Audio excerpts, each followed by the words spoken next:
팟캐스트 최초의 오직 옴부즈맨만을 위한 프로그램 새날 한라인 166회 방송 시작합니다. 안녕하세요. 저는 볼메 임지이고요. 안녕하세요. 저는 정명숙입니다.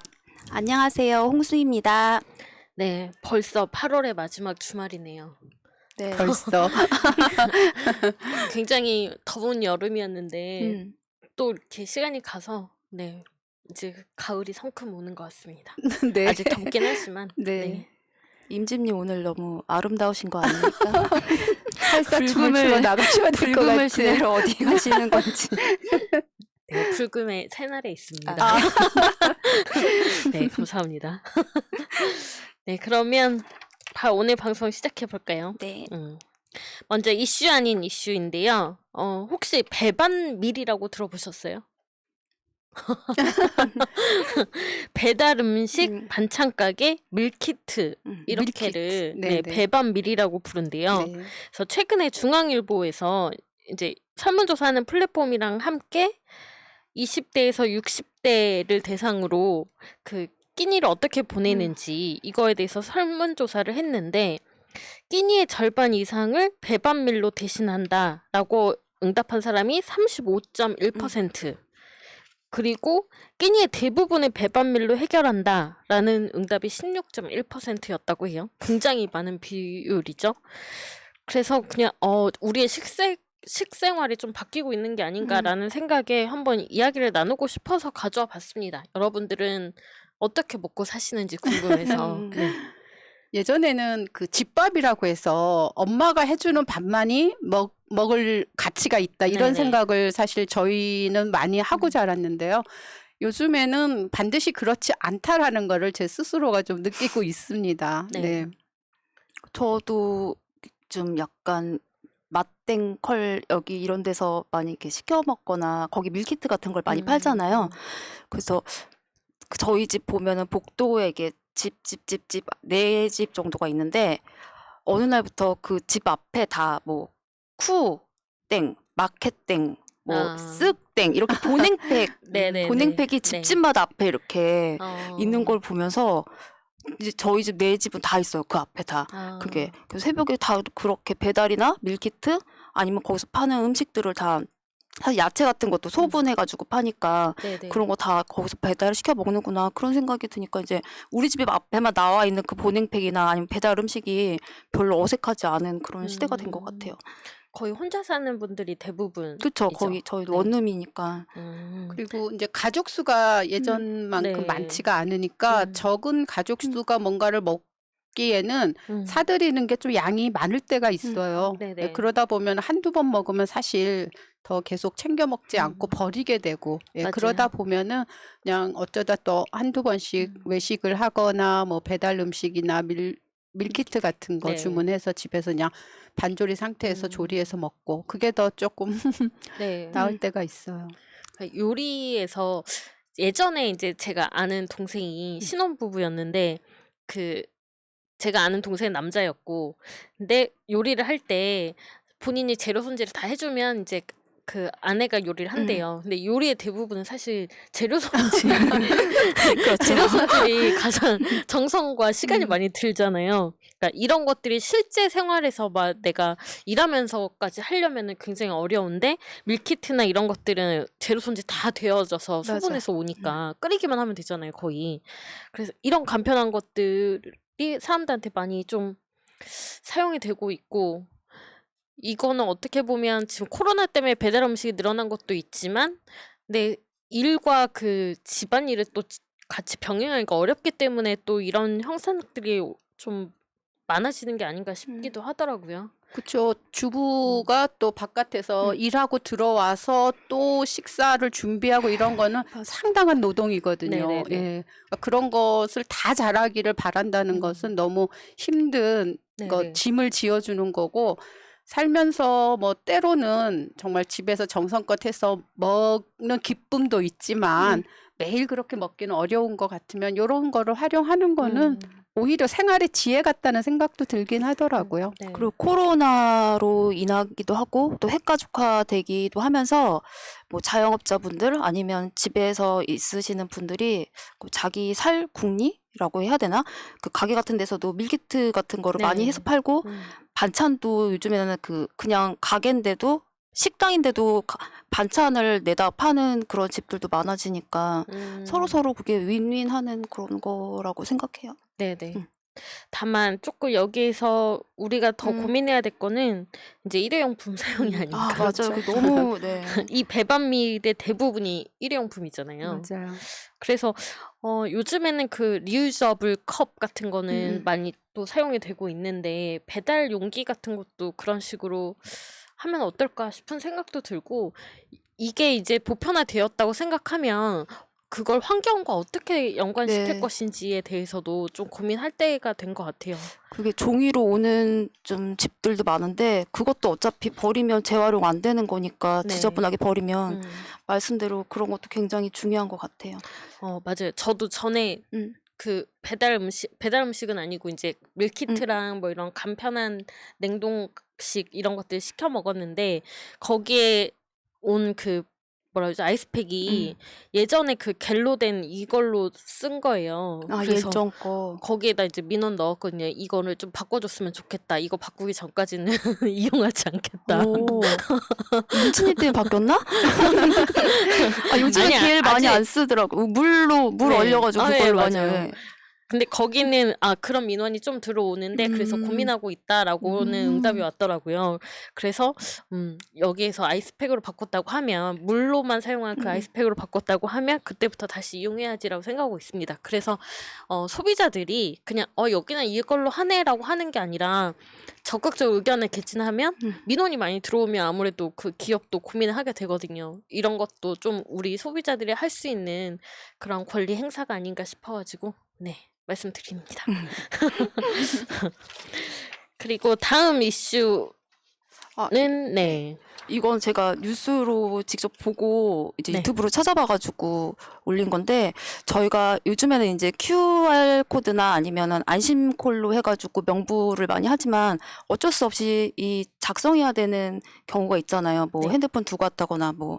근데 이 명부를 이 배달하시는 분이 몰래 찍어서 나가시다가 걸렸는데 직원분하고 또 한참 실갱이하고 경찰을 불렀는데도 아예 들어 누워가지고 이걸 안 보여주려고 떼를 쓰다가 결국은 보여주고 지우고 하셨는데 사실 이 명부라는 게 저희 개인 정보가 굉장히 많이 들어가거든요. 주소, 어느 정도의 주소까지, 그리고 전화번호. 근데 저희가 이거를 하는 이유는 방역 때문에 이런 거를 저희가 아무런 의식 없이 이유 없이 하기 때문에 지금 저희가 방역이 잘 이루어진다고 생각하는데 이렇게 나쁜 마음으로 자꾸 이렇게 찍거나 아니면은 전화번호를 저장해 가가지고 전화를 해서 보이스피싱에 막 팔아 넘기거나 하는 그런 것들이 많아서 한번 가져와 봤고 중요한 거는 이게 법이 아직까지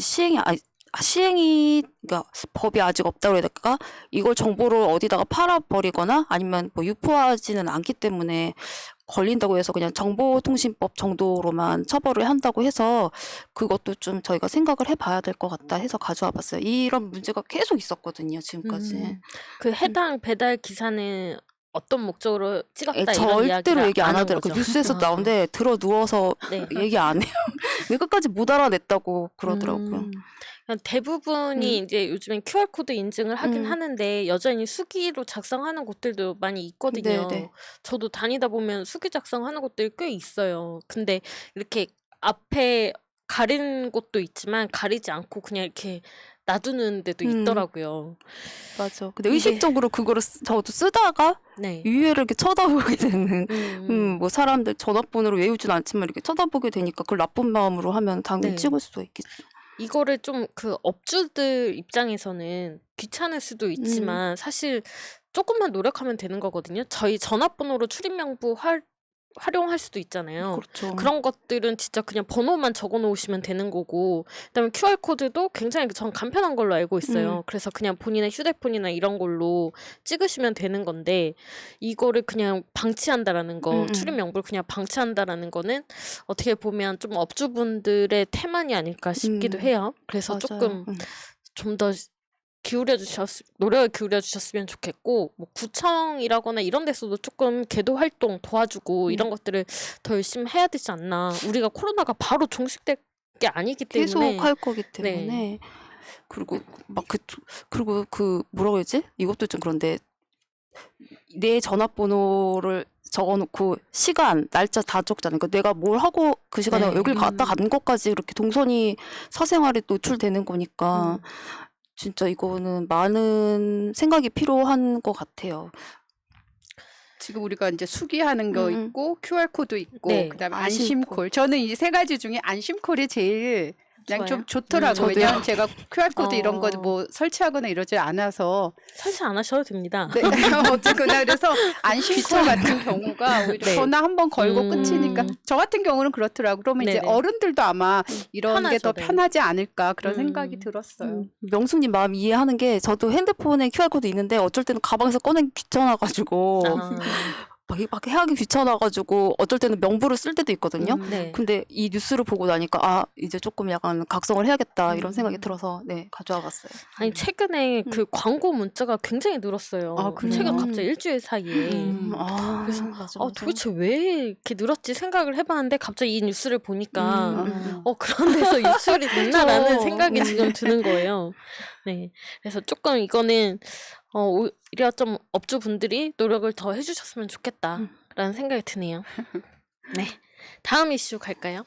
네, 제가 이거 가지고 온 건데 우리가 한 2004년도에 고용 허가제가 실시가 됐어요. 그래서 그 국내 근로자들을 이제 고용할 수가 없는 상황에 있는 그런 사업주들이 이제 외국인 근로자들을 이제 공식적으로 이제 근로 이제 할 수 있도록 하는 건데 지금 한 17년이 흘렀는데 조금 부작용들이 나타나고 있는 거예요.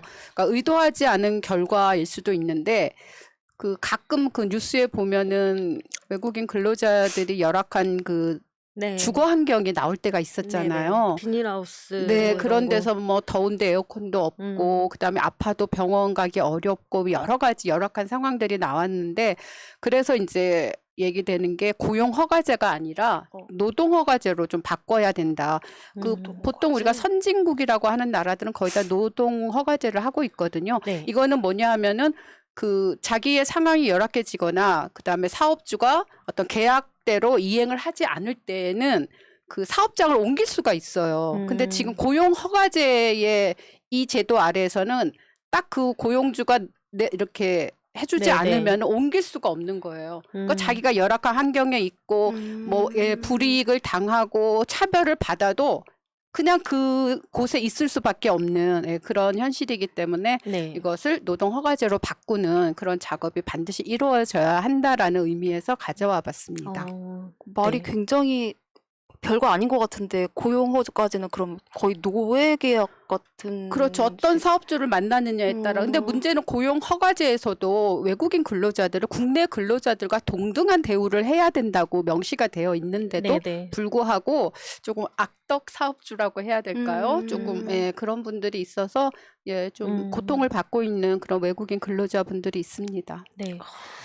이게 뭐 고용 허가제인가 노동 허가제인가 이거를 노동의 주체를 누구로 보느냐에 따라서 네, 지금 그렇죠. 그렇게 바꾼 것 같은데 네네.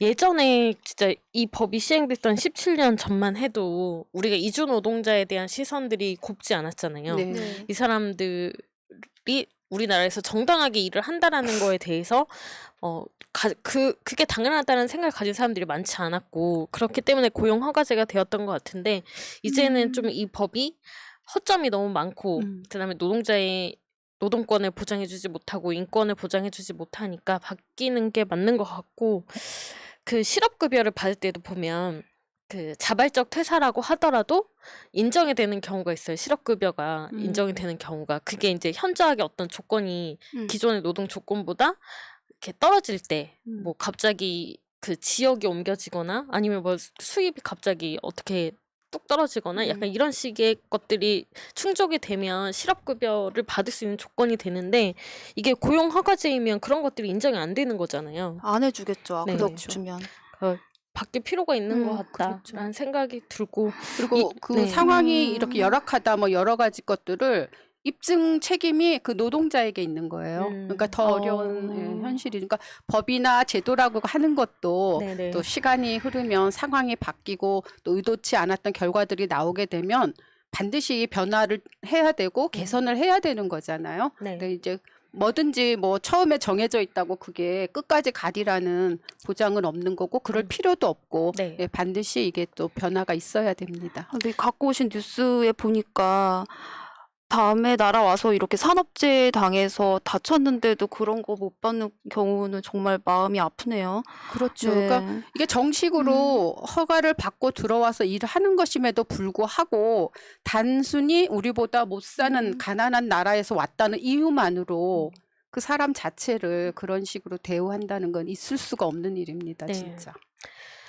우리가 대부분이 노동자임에도 불구하고 노동 문제에 있어서는 좀 관심이 없는 게 사실이잖아요.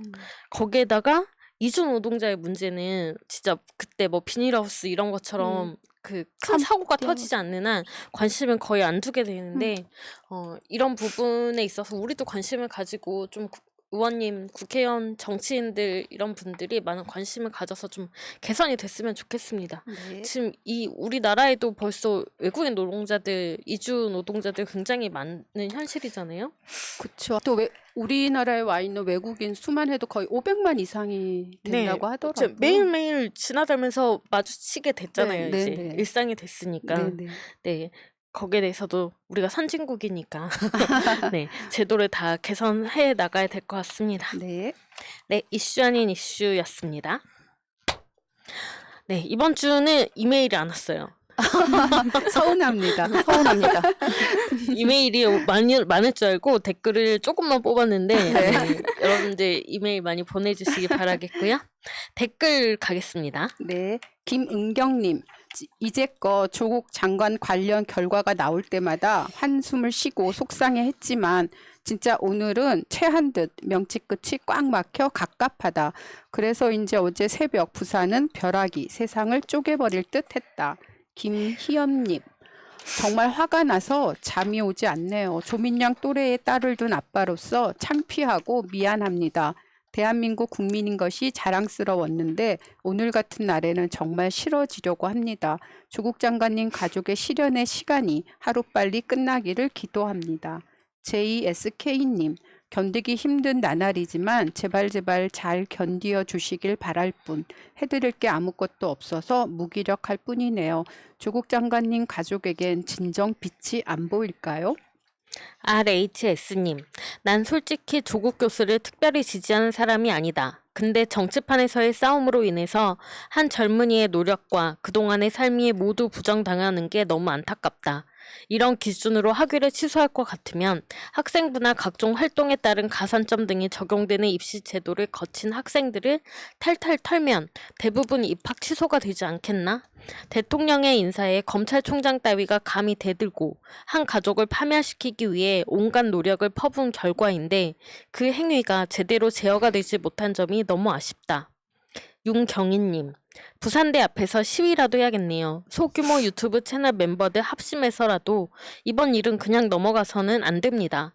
부산대는 아이들을 절대 보내지 말아야 할 대학이 되었네요. 그루터기님, 어른들 자신의 이익을 위하여 젊은 사람의 날개를 꺾는 후한무치함을 먼저 반성하고 진정 잘못된 부분을 정리하는 것이 올바른 사회가 아닌가? 나이 든 사람으로서 부끄럽고 미안한 마음뿐이네요. 기득적폐들은 사회의 지식층의 한 사람이 올바르고 정직하게 사는 것이 그렇게 미운가? 그리고 권익위원회 보고 말하세요. 놀고 있네. 당신들부터 김의겸 의원님처럼 살라고 하세요. 준한나님, 독립운동가 온 가족이 친일 매국노들에 의해 고문당하는 것을 보는 심정입니다. 대한민국이 과연 선진국 법치주의 민주국가 맞나요? 9894154님. 조국과 그 가족에게 민주당의 그 모두가 미안해야 하거늘 대통령이 지명한 장관이 가해를 하다니 유은혜는 나경원 자녀들에 대한 수사는 왜 언급하지 않는가? 우리는 조국에게 미안하고 그가 살아있어 감사한데 그들은 그렇지 않은가? KMH1006님. 조국 장관님이 평등사회를 위해 노력하신 대가가 이 가족에게 이렇게 험난한 상황이 돼가니 어찌해야 할까요? 이 억울한 상황에 그래도 힘 있다는 국회의원은 그 누구도 나서지 않고 미약한 새날 애청자는 듣기만 해도 죽을 것 같은데 조 장관님 가족은 어떤 심정일까요? 가슴이 너무 아프네요. 강승현님, 민주당은 뭐하는 당인가? 이게 공정한 세상인가? 나도 이렇게 억울한데 조민 선생 생각하면 아프다. 네, 이번 한 주 많은 음, 분들이 힘드셨을 거라고 생각합니다. 부산대에서 입학 취소 결정을 하려고 한다는 식으로 이렇게 기자회견을 했잖아요. 정말 제가 울컥하더라고요. 저도 조국 교수님 가족들과 아무런 인연이 없는 사람이고 직접 뵌 적도 없는 분인데 왜 이런 것들을 겪어야 하지? 왜 이런 일들을 당해야 하지? 이런 생각 때문에 너무 계속 뉴스를 볼 때마다 울컥하더라고요. 답답도 하고 사실 그냥 우리가 조민 양, 조민 씨, 조민 이렇게 얘기하지만 사실 한 20대 초반 정도밖에 안 된 정말 어리고 젊은 이제 막 꿈을 펼치려고 시작하는 그런 나이의 청년인데 얼마나 감당하기 또 힘들고 남들 앞에서는 뭐 응원해주는 사람들 앞에서는 그렇게 하지만 부모님부터 시작해서 엄마도 감옥에 가 있으시고 하면 아 정말 저는 너무 힘들 것 같아서 저도 막 울컥하기도 하고 왜 이렇게 사람을 하는 건지 아예 그냥 세상에 나오지 말라는 건지 이 가족들을 그런 생각밖에 안 들었어요 진짜. 단순히 검찰 개혁을 얘기했다고 해서 또 이런 30대 초반입니다. 네, 네. 단순한 이제 그 이유보다도 좀 넓게 보면은 그 기득권들이 자기네들하고 좀 비슷한 부류의 사람들이 자기들하고는 좀 다른 태도를 보이고 자기들에게 반기를 들면은 더 저 사람은 좀 죽여야겠다라는 네. 말하자면 이제 그런 감정을 가지게 된다고 하더라고요. 그래서 이제 그렇게 해서 또 당하는 측면도 있는 것 같아서 좀 안타깝고 이 가족들을 보면서 저희가 뭐 해줄 수 있는 게 사실 그 청원, 그 청원도 사실 요즘엔 또 청원 제도에 대해서도 조금 회의감이 들기도 네. 하거든요. 그러니까 좀 많은 분들이 좀 무기력함을 느낄 수밖에 없는 상황이긴 한 것 같아요. 더구나 뭐 지금 많은 분들이 거리로 나갈 수 있는 것도 아니고 좀 마음이 참 착잡합니다. 네, 저희가 할 수 있는 일은 그건 것 같습니다. 어떤 이 사건의 진실을 아는 거. 그래야지 잘못 알고 있는 사람들한테 야 그거 뭐 위조하고 뭐 이랬던 거 아니야? 라고 이야기하는 사람한테 그거 아니라고. 너 제대로 알고는 있냐고 라고 얘기해 줄 수 있는 거. 그게 우리가 할 수 있는 일이 아닐까요? 근데 이제 그런 것도 저는 조금 회의적인 게 네. 그렇게 맞아요. 이제 뭐 좀 부정적으로 얘기하시는 분들은 팩트 체크 다 된 거예요 라고 얘기를 해도 몰라 그런 거는 뭐 난 모르고 어쨌거나 싫어 막 이런 태도들을 네. 가지신 분들이 또 좀 많아서 이게 쉽지가 않습니다. 어쨌거나 이거는 좀 그런 부분하고도 또 다른 문제인 것 같다. 그래서 더 네. 걱정이 되는 거예요. 그게 저번에 김경수 지사님 그 닭갈비 건도 네. 그렇지만 저희가 정경심 교수님이나 조민 양에 대해서 사실관계 다 파헤치고 심지어 그 뭐 컴퓨터 IP까지 다 주소까지 파헤쳤는데도 우선 사법부에서 이렇게 때려버리니까 그걸로 이제 솔직히 저희가 아니 니네들 사법부에서 이렇게 법을 무시하는 거냐 법으로 난 결정을 무시하는 거냐 이렇게까지 나와버리면 저희가 할 말이 없어지는 거니까 명수님 말대로 회의감 느껴지게 되고 검찰 개혁이 이렇게까지 사람을 핍박하고 할 수 없게 만들어야 되는 것까지 되는 건가? 솔직히 조국 장관님이 민정수석 하시다가 바로 법무부 장관이 되신 건데 민정수석 할 때까지만 해도 이러지 않았단 말이죠. 근데 검찰 개혁을 하려고 나오는 그 순간부터 이렇게 사람들을 이렇게 가족들을 다 이렇게 잡으니까 얼마 전에도 어젠가 그저께도 그 조국 장관님 동생도 형이 늘어나서 또 재판이 네. 결정이 됐잖아요. 그것도 진짜 이해할 수 없는 사법부 결정이고. 그러니까 뭐 어떻게 해드려야 될지 우리가 조국이단데 어떻게 해드려야 될지 사실 좀 회의감도 느끼고 지치지는 말아야겠다. 알아야겠다. 알고는 있어야겠다 하는 게 네. 그거밖에 사실 할 게 없는 것 같아서 마음이 아파요, 사실. 많은 분들이 뭐 음. 1심 판결 이후, 2심 판결 이후, 이번에 부산대 사건 이후 음. 계속해서 무기력함을 느끼시고 힘드셨을 거라고 생각합니다. 근데 뭐 자꾸 일제시대 얘기가 나오는 게 저는 비슷한 감정이지 맞아요. 않을까 네. 싶어요. 이게 올바른 길이고 이게 맞는 길인데 일제의 힘이 너무 크니까 그다음에 뭐 독립운동을 하는 사람들에 대한 핍박이나 뭐 저항 같은 게 너무 심하니까 그래서 그때부터 전선을 바꿔서 음. 친이라는 사람들도 나타나고 했잖아요. 어떻게 보면 지금도 그런 싸움일 수도 있다라는 생각이 들어요. 그 기득권을 가진 사람들의 극심한 저항이 나타나고 있는데 이들은 아직도 기득권을 가지고 있기 때문에 부릴 수 있는 힘이 있다라는 거죠. 그렇기 때문에 우리가 계속 당하고 있는 건데 여기에서 지치지 말고 이게 끝이 아니니까 과정이니까 네, 계속해서 목소리를 내고 나아가야 되지 않나. 포기하면 안 되고 여기에서 주춤하는 사람들을 끌고 가야 되지 않나 싶어요. 그게 특히 국회의원들이 돼야 되겠죠. 네, 주춤하지 말고 좀 비겁하게 침묵하지 말고 음. 목소리 좀 내주세요. 우리 대신에 그렇게 자꾸 이끌어가야 되지 않나 우리가 정치인들을. 이유나 생각이 고우나 정권을 좀 계속 유지해야지만이 맞아요. 네, 투표로서 이 사람들에게 욕을 하고 이런 것도 할 수 있지만 지금 나갈 수도 없으니까 네. 투표로서 네. 혼쭐을 내주고 정권을 유지해야 된다고 생각을 계속 해요, 요즘엔 사실은. 우리가 두 번의 정권을 잡고 그다음에 2번 연속 그 정권을 내준 게 지금 여기까지 온 거예요. 어떻게 보면. 여기에서 또 뺏길 수는 없습니다. 네, 정권 계속해서 이어나가야지 우리가 하고자 하는 그런 개혁 과제들을 완수할 수가 있어요. 4년, 5년 만에 어떤 세상이 바뀌지 않습니다. 그거를 어쨌거나 하여튼 바톤 터치를 해서 계속 이어나가야죠. 네, 민주시민 되기가 참 힘듭니다. 독립운동 하시는 겁니다. 뭐 그렇지 힘들지만 그래도 힘들지만. 우리가 막 고문받고 이런 건 아니니까. 맞아요. 대신 그러니까 이렇게 우리가 힘을 내야 되지 않을까. 독립운동은 못했지만 맞아요. 네, 그러니까 지금이라도 포기하면 쉽지만 포기할 수 없는 상황이죠. 네, 네. 예, 다들 또 힘내시면 근데 좋겠습니다. 그 반대 얘긴데 이 아까 나왔던 그 나경원 자녀들이나 그 박형준 홍대 그것도 많이 밝혀졌는데 지금 사법부나 이런 데서 뭐 압수수색이나 이런 걸 안 한다고 해야 되나? 뭔가 움직이지 않고 있는 게 그것도 저는 기소조차 진짜 되지 네. 않죠. 네. 안진걸 소장님이 지금 몇 번을 지금 고발을 하고 또 그 어디지? 성신여대가 나경원 그 딸 거기서도 잘못했다고 말을 했는데도 이게 자꾸 이게 안 이루어지고 있으니까 너무 답답하고 뻔뻔하게 또 막 그러고 살고 있는 것도 진짜 꼴보기 싫어가지고 미치겠습니다 지금. 네, 그 말씀 하시니까 음. 생각나는데 예전에 그 박형준 네. 그 홍대 미대. 홍대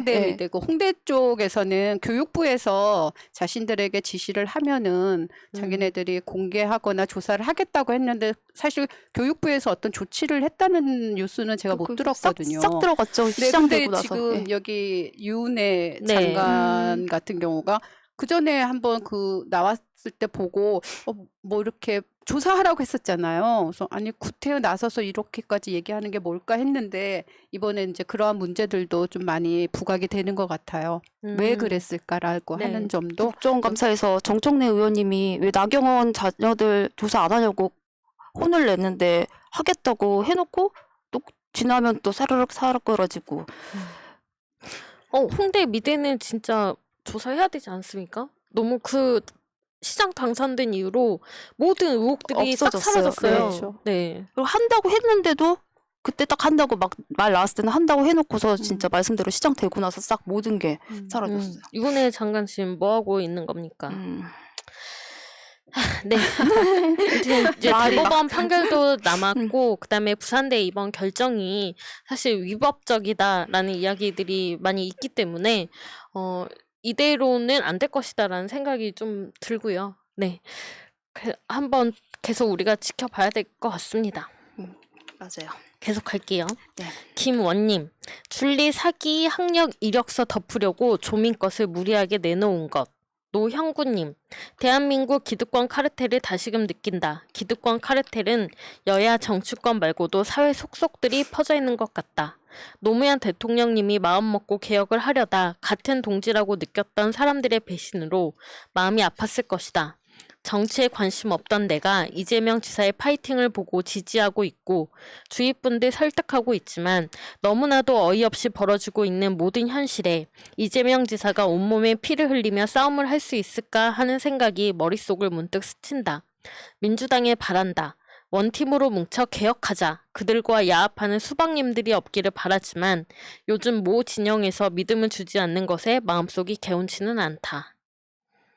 계속할까요? 네. 나나님, 대부분의 언론이 윤희숙의 불법 투기에 대한 이야기는 안 하고 의원 사태에 대한 것만 보도하고 더 나아가 윤희숙이 양심적이며 정치적 희생양이라고 미화시키고 있음.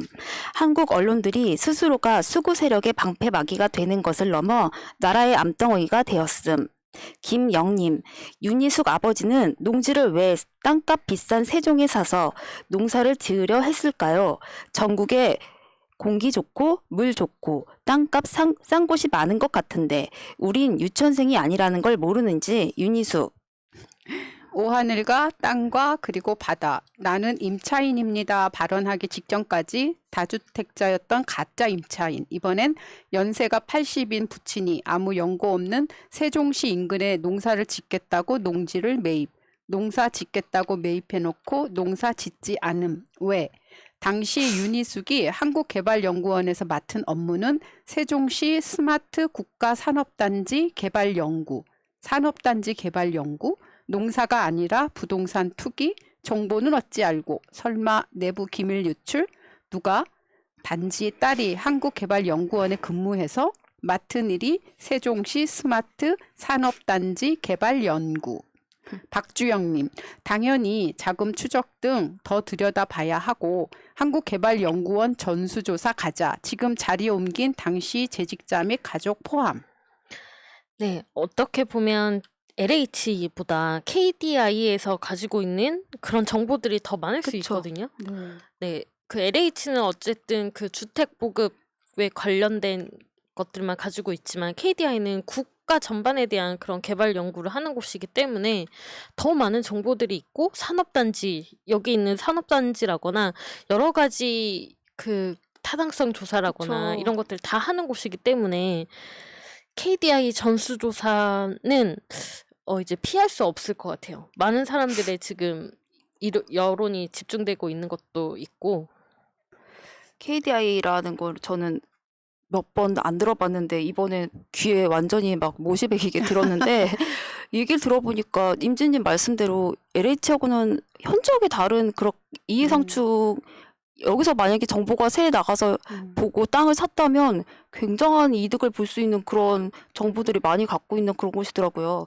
근데 몰랐다 이렇게 얘기를 하면 우리가 진짜 유치원생도 아니고 바보로 아는 거죠. 울고 그런다고 해서 되는 게 아닌 거죠. 이산가족 상봉했는 줄 알았습니다. 이준석 씨하고 윤희숙 씨하고 울고 끼하고 이러는데 깜짝 놀랐어요, 진짜. 너무 울어서 액션을 해결되는. 과하게 맞아요. 액션 취하는 너무 바람에 과해, 다 들통이 진짜. 나게 생겼네요.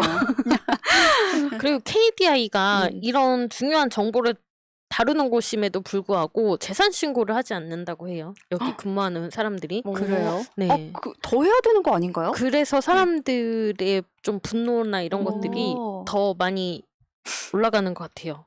일단 윤희숙 씨의 그런 발언이나 이런 것들의 진정성이 굉장히 느껴지지 않고 정말 농사를 짓겠다고 생각하면 진짜 김용님 말처럼 뭐 싼 곳을 사겠죠. 그리고 땅 좋고 뭐 공기 좋고 물 좋고 이런 곳을 사겠죠. 그런데 3,300평이나. 다른 곳보다 현저히 비싼 땅을 사서 거기서 농사를 지을 수가 있을까요?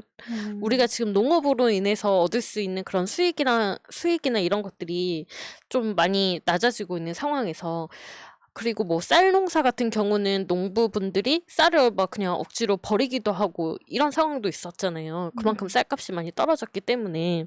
그런데도 내가 남들보다 더 비싼 땅을 사서 농사를 짓겠다? 이건 아무리 생각해도 상식적으로 네. 납득이 안 되는 논리잖아요. 그렇죠. 상식적으로 생각하면 연세가 많으시고 그냥 농사 좀 조금 뭐 해서 집안 식구들 먹고 뭐 요 정도 하려면 전원주택 뒤에 텃밭 같은 거 정도는 딱 네네. 맞았을 것 같은데 과도하게 음. 네. 이해도 안 가고 시사 방송에서 물론 말씀 많이 하셨겠지만 그 부녀의 그 말들도 틀리고 이제 와서는 말이 틀리니까 자기는 아버지하고 25년 동안 의절했다고까지 얘기를 의절. 하니 오늘 그러더라고요. 의절해서 자기는 상황을 모른다고. 참 그냥 울어라. 의절은 아닌 것 같고 지금 뭐 인터뷰를 보면 그 다른 소장농의 뭐 인터뷰나 이런 것들을 보면은 딸 집에서 잤다. 그러니까 그 네, 이런 옛날 이야기들이 생태탁집 있는데 그것처럼 네. 자기는 의절했다고 아버지랑 사이 안 좋다고 나오는데 밑에 있는 소장농들이 땅 살 때도 와서 보러 왔고 뭐 이런 얘기들이 또 슬슬 나오니까 의절은 했지만 잠은 재워줬다 이거요. 그러니까 네, 자꾸 이익 자기 단계에 대해서 맞아요. 네. 그러니까 자기 변명을 하면 구차해지기만 합니다. 그냥 솔직하게 말씀하시고 또 사과할 거 있으면 딱 사과하고 끝내시는 게 저는 맞다고 생각합니다. 사퇴한다고 했으면 사퇴하면 되는 거지 뭐 음. 투표를 하라 마라 말도 많은 것도 참 일단 액션이 과하십니다. 철저한 수사가 필요한 네. 상황입니다. 계속할게요. 군님, 사실과 다른 상황으로 그때 뭐 했냐 공격하는 이낙연 씨. 사실과 합치하는 상황으로 묻자면 조국 장관 가족이 도륙이 되는 무려 2년 동안 당신은 뭘 하고 있었나? 180석 힘으로 아무것도 안 하는 걸 넘어 조국을 부관 참시하고 적극적으로 신념으로 사면을 들고 나온 게 당신이야. HSC님, 추 장관님 외롭게 싸우신 거 다 압니다. 이낙연 당대표로서 도와준 거 하나도 없었는데 오히려 부담스러워 했다는 게 더욱 화가 납니다. 이낙연 아웃, 김종민 아웃. 일광님.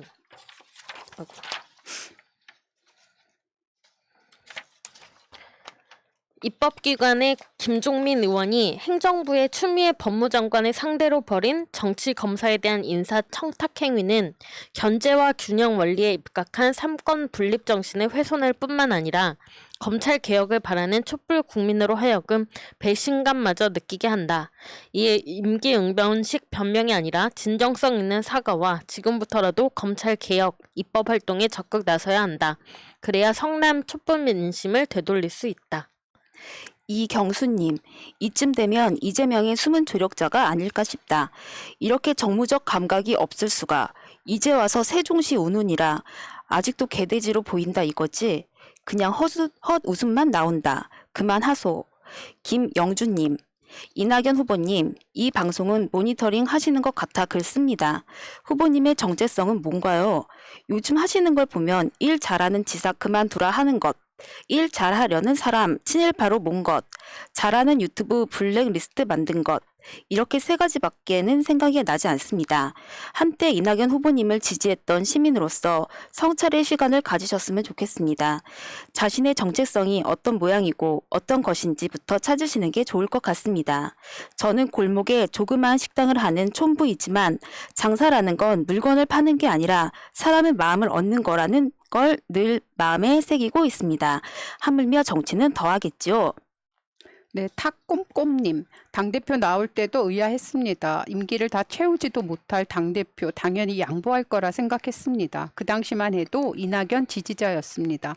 하지만 기대와 달리 당대표 출마를 했고 이후 조국 사태 때 뒷짐지고 숨죽이고 있는 모습에 실망했고 검찰 개혁에 목소리 내지 않는 모습에 뭐지 하는 생각이 들었습니다. 물론 몇 마디 했지만 앞장서서 이끌었다는 이미지는 이낙연 지지자들 기억에도 없을 겁니다. 그 뒤 추미애 장관이 문매를 맞을 때도 그냥 어물쩍 넘어가는 걸 보고 내가 사람을 잘못 봤구나까지 생각이 미쳤습니다.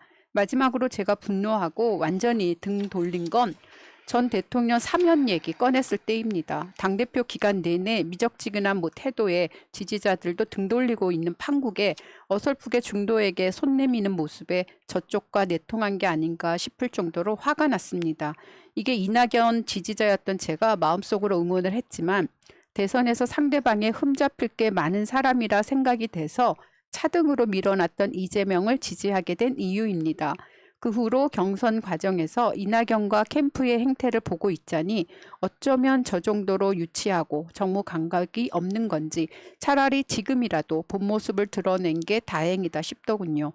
총리 시절 잘 포장된 그 박스채로 대통령이 됐으면 정말 큰일이 났겠구나 생각됩니다.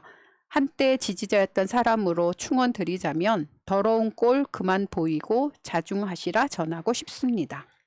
플러스 뉴님, 이낙연은 윤석열 때문에 망하는 겁니다. 다음 총선 때는 의원석이 줄어드는 한이 있더라도 수박들 모두 컷오프 시켜야 합니다. 몸만 민주당에 있고 생각은 딴 데가 있으니 원팀이 안 되는 겁니다. 구현선님, 정세균 의원 똑똑하시네요. 아무런 업적 성과도 없는 무능한 사람이 대변역의 시대에 대통령이 되면 우리나라는 정말 이도저도 안 되고 혼란 속에 살겠죠. 확실하고 강력한 리더십에 실력이 뛰어나야만 세계가 뒤집어지는 이때 나라를 안전하게 이끌 수 있겠죠. 술에 물 탄 듯 물에 술 탄 듯 이래도 흥 저래도 흥 하는 눈치만 보고 우유부단하고 능력 없는 이가 지금 대통령이 됐다간 나라가 표류하게 될 것입니다. 마벨TV님, 일반 서민으로서 정치적 이슈 이것저것 다 떠나서 서민의 눈높이에서 서민을 위한 정책을 펼치는 후보는 이재명밖에 안 보인다. 추가하자면 추미애의 지대 개혁도 공감이 된다. 이재명은 신뢰가 간다. 길거리에서 지저분하게만 보였던 불법 사채 대부업체 찌라시도 사라지는 걸 보니 신뢰가 간다. 민주시민, 깨시민들의 수준, 집단 지성에 대해서 한마디만 더 보태자면 신뢰는 말뿐인 공약 발표로만 생기지 않는다. 행동하여 두 눈 앞에 결과로 보여줄 때 생기는 것이 신뢰라는 것이다. 그래서 이재명에게 신뢰가 가는 것이다. 강미라님, 이낙연 후보를 경선에서 3위로 떨어뜨려야 합니다. 이재명 후보와 추미애 후보가 1, 2위로 올라가서 정책 대결을 해야 민주당이 삽니다. 네, 진영읍 주민님, 표가 2표라면 이재명 찍고 추미애도 찍고 싶은 마음이다. 이낙연과 캠프가 말했던 보은이란 말은 진짜 민주당 지지자들이 조국과 추미애 후보에게 가져야 될 마음이다. 기득권들의 온갖 공격을 몸과 마음으로 막고 나오신 분들이기 때문이다. 민주야님, 모든 것은 대선 승리밖에 없습니다. 추미애의 안타까움과 지지보다도 대선 승리가 핵심입니다. 조민과 조국과 국가와 국민의 승리는 대선 승리에서만 옵니다. 망설이거나 주춤거릴 수 없습니다. 당신이 조국이고 조민이면 무엇을 바라겠습니까? 황소의 뿔처럼 진격해야 합니다. 네, 대선 후보들에 대해서 민주당 대선 후보들에 대해서 의견들을 많이 주셨고요. 이제 경선이 얼마 남지 않았으니까 투표가 시작이 되니까 다들 투표로서 그 마음을 보여주시지 않을까 그렇게 생각이 듭니다. 이푸름님, 윤석열로 삼행시를 지어주셨어요. 윤이 나는 사람인 줄, 석상처럼 듬직한 사람인 줄 착각한 인간들아. 열공했다는 대가리는 돌이고 간땡이는 풍선이고 다리는 쩍버린 무지한데 멍청하기까지. 에이 열받네. 샛별님, 추하다. 가족 안팎으로 거론되는 모든 의혹들을 인정하고 유는 물러나라. 조국에게 한 것과 비교해서 스스로가 부끄러운 줄 알아야지. 부여훈님, 낮은 호감도를 끌어올릴 수는 있지만 비호감을 호감으로 바꾸기는 어려움. 냥냥라이프님, 푸나님이 파리 때문에 뉴요커가 되었지만 한숨 서린 욕 말고 달리 표현할 길이 없다. 뇌가 다 속이 후련해진다. 정말 내가 하고 싶은 말이니 논리로 답변해도 계속 무논리로 들이대니 이젠 국민 캠프 아닌 국짐 캠프로 보이고 푸나님의 이슈 파이팅 언제나 파이팅입니다. 체크메이트님, 현재 우리의 행동이 7년 후에 기후변화에 영향을 준다네요. 현재의 기후는 7년 전 우리의 행동에 의한 것이고 그래서 큰일 났다고 지각했을 때는 너무 늦다네요. 왜냐하면 7년 후에나 결과를 볼 수 있으니 지금부터라도 열심히 우리의 생활 방식을 변화시켜야 해요. 웰트님, 독립애국자 그래피티 화가이신 레오다브님 대단하시네요. 응원합니다.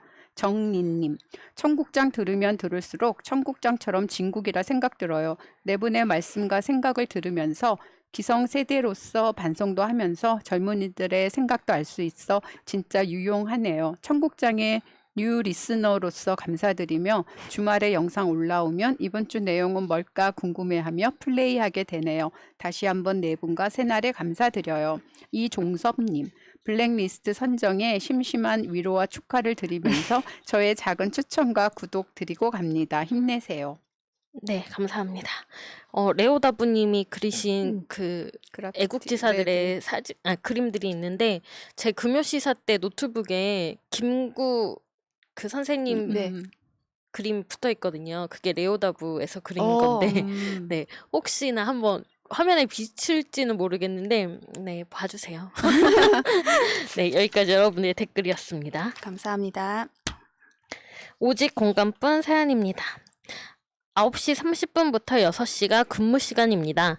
5명 되는 작은 회사고요. 사무 안내 격리로 취업했는데 사장님이 자꾸 9시 반보다 일찍 출근하래요. 청소도 하고 내부 정리도 하고 여러 가지 세팅하려면 조금은 일찍 와서 해야 하지 않겠냐고. 9시 10분쯤에는 오라고 하는데 야근도 없고 일도 할 만한데 좀 짜증나네요. 라는 짧은 사연입니다. 짜증 나시겠어요. 아니 이렇게 하실 거면 아예 출근 시간을 9시 10분으로 음. 해야죠. 네, 출근 시간, 퇴근 시간이 정해져 있는데 더 일찍 오라라는 거는 말이 안 되는 거라고 생각합니다, 저는. 이 그렇죠. 사장님은 이 청소하고 사무실 사무 정리하고 이러는 거를 업무가 아니라고 생각을 하시는 것 같아요. 그러니까 일찍 와가지고 하고 9시 반부터 해라. 근데 이분은 그것도 다 일인데 왜 일찍 와서 먼저 해야 되냐 맞아요. 이렇게 생각하는 것 같고 어떻게 해야 될까요? 9시 30분에 가야죠. 그렇죠. 9시 30분에 와서 그게 맞는 건데 청소하고 이 사장님의 정리하고. 생각을 어떻게 생각을, 생각하면 그러면 사장님이 일찍 나와서 좀 하시면 자기 회사니까 그쵸. 그런 거 아닌가? 5명 되는 회사니까. 음. 그 서비스업 같은 경우도 만약에 카페다. 9시부터 오픈이다라고 하면은 보통 이제 출근 시간 8시 30분이나 뭐 이렇게 돼서 미리 다 오픈 준비를 하거든요. 네. 그러니까 카페 오픈은 9시여도 직원들의 네. 근무 시간은 8시 30분부터 시작이 되는 거죠. 그러니까 이 사장님은 좀 잘못 생각하고 네. 계신 거죠. 아, 우리 회사가 우리 어차피 얼마 되지도 않고 조그만 회사인데 네 일찍 와서 좀 준비하면 맞아. 좋지 않겠냐라는 컴퓨터 켜고 책상에 앉는 순간부터가 일하는 거고 청소나 이런 정리하는 거는 업무 시간이 아니다 이렇게 생각하는 것 같은데 맞아요. 청소를 직원들한테 시킬 거면 근무 시간에 같이 해야 됩니다. 맞아. 네. 맞아요. 아니면 이게 참 말하기는 또 그렇지만 사장님 제가 조금 일찍 나오고 조금 일찍 또 그만큼 나가면 일찍 나가면 안 될까요? 그러면 뭐야 또 그럴 수는 없어 또 이렇게 하실 또 사장님 같긴 한데요. 네. 그렇죠. 안 되면 그냥 나오세요. 네. 다른 회사 알아보시면 되죠. 아 근데 야근도 없고 일도 할 만하다고 하셨으니까 놓치기는 또 좀 아까운 자리 같기도 한데 이게 참 사장님의 그것 때문에 신경을 쓰이네요. 야근이 없는 게 당연한 정상적인 거죠. 생활이에요. 그쵸. 근무 시간 네. 중에 다 야근 하는 없는 게 좋은 회사가 아니라 야근 없는 게 일반적인 그렇죠. 보통의 회사인 거예요. 야근은 이제 특별하게 어떤 일이 있을 때 어쩔 수 없이 해야 되는 거, 그래서 시간에 근무 수당을 받아야 되는 거 그런 거지. 야근 없는 게 더 좋은 회사가 아닙니다. 네, 그렇습니다. 사연은 회사님. 그냥 근데 야근이 그냥 기본이 되어 있는 것 같아요. 네, 제- 디폴트가 아니에요. 근데 근무 시간에 약간 이따 끝나고 야근하지 뭐 이런 식으로 하는 약간 옛날 방식? 근데 저는 요즘 사람이 아니라 모르겠지만 요즘 친구들 얘기 들어보면 조금도 자기가 이렇게 상식적으로 생각할 수 없는 거에 대해서는 참지 않는 게 근데 우리도 그렇게 살았어야 되는데 약간 저도 노예 근성이 있다고 해야 되나? 그래 옛날 사람이라서 상상도 못했는데 이 글이 별거 아니라고 생각하는데 요즘 시대의 사람들을 많이 반영해 주는 것 같아서 네. 사장님 정신을 딱 이렇게 좀 일하는 사람한테 맞춰야죠. 아까 나왔듯이. 그렇죠. 그럼 이런 경우를 그 노동법이나 이런 노동 전문가분들은 어떻게 조언을 하실지 조금 궁금하긴 한데요. 저희는 그냥 상식선에서 그냥 네네. 제가 할 수 있는 말은 그래도 근무 시간에 이걸 나와서 가지고 해야지. 계속해서 강압적으로 하거나 맞아요. 불이익을 그러면 안- 주면은 그거는 뭐 직장 내 갑질로 신고를 할 수 있는 사안일 것 같은데 그 외에 그냥 계속 이렇게 그냥 잔소리식으로 약간 그렇게 얘기하신 거라면 그냥 무시하시면 됩니다. 무시하면 돼요. 막 예, 이럴 것 같아요. 그래야 될 것 그냥. 같아요. 약간 네. 스트레스를 주는 것 같아요. 막 뭐라고 막 하진 않는데 좀 짜증난다고 하니까 뭐 홍수미 씨 조금 일찍 나와서 청소 좀 하고 하지? 뭐 이런 식으로 계속 음. 알겠습니다. 그리고 30분에 나가면 됩니다. 저는 10,000원 지하철, 10,000원 버스 이런 거 싫어해가지고 네. 보통 9시 출근이면 뭐 7시에 회사 갔어요. 어. 아니면 빠르면 막 8시까지 가고. 근데 가서 회사 일은 안 했어요. 가서 그렇죠. 그냥 저 혼자 책 보고 커피 마시고 근처에서 놀고 음, 그랬거든요. 그게 맞습니다. 네. 맞아요. 그래서 네, 그냥 사장님이 이렇게 지나가는 말로 하시는 거면 저는 늦지 않게 지각 안 하고 잘 출근하겠습니다. 그렇게 하시고 사뿐히 무시해주면 된다. 근데 아까도 얘기했지만 지나가는 저 그냥 짧은 생각으로 옛날 같으면 이게 오직 공감분에 올라올 만한 사연이 아닌 것 같은데 요즘에는 이런 것도 많이 생각해 봐야 되는 것 같아서 네. 시대가 많이 변했구나. 맞는 방향으로 변한 거죠. 좋은 네. 방향으로 변하는 것 같아서 좋아요. 네. 그러면 8월의 마지막 주말 한라인 방송. 또 일요일 방송 있으니까요. 네. 많이 또 봐주시고 저희는 다음 주에 또 뵙도록 하겠습니다. 감사합니다. 감사합니다. 감사합니다. 저들을 물리치자. 바이러스에게는 마스크가 없다. 어서 가자 바이러스보다 먼저. 그러니 내일보다 먼저 가자. 우리들의 희망을 형제이게 하자. 설령 그것이 내일이라 해도 현재로 저들을 물리치자. 바이러스에게는 마스크가 없다. 어서 가자 바이러스보다 먼저.